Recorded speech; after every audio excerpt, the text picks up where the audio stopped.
Why is settling so difficult for some of us as neurodivergents? There can be a variety of reasons. Trauma can keep us hyperactivated and dysregulated and unable to relax. And a lot of us do have complex trauma as a result of growing up neurodivergent in an ableist world. It can also be dopaminergic dysfunction, where the levels of dopamine in our brain are constantly dysregulated, and we're always seeking novelty, stimulation, new interactions, new relationships, new experiences, something that's rewarding to make sure we get that steady drip feed of dopamine to help us regulate ourselves. Our brains can't inherently do that, and so we look outwardly for sources. And sometimes we have a combination of both this and the trauma. And not being able to settle makes us drive ourselves to new ends, to new experiences, to push past barriers, to push ourselves outside of our comfort zones, and to try to accomplish great things even. And we know that if we fight it, we'll more than likely be unhappy. That what is fulfilling for us is to be in the state of unrest, is to not be complacent, but to push ourselves, to try new things, to seek new experiences. And this can make us interesting people, it can make us fun people. It can also make us difficult people if we're constantly restless and we're unable to relax and we're dragging people into our own restless vortex. I know that I'm divided on this. I like not being complacent. I like challenging myself and trying something new and taking new risks where necessary and putting myself out there where normally I might not want to. And I also know that not being able to relax makes life hard. Not being able to settle can make you feel, uneasy and not be at peace. But because of my restlessness, I've lived in many countries. I've undertaken different careers. I've done different study programs.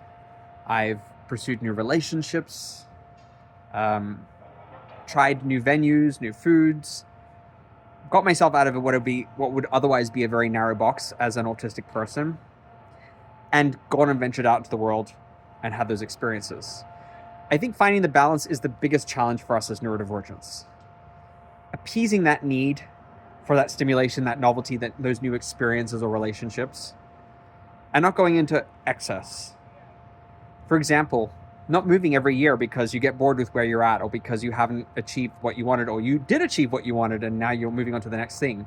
Starting and stopping hobbies randomly and frequently.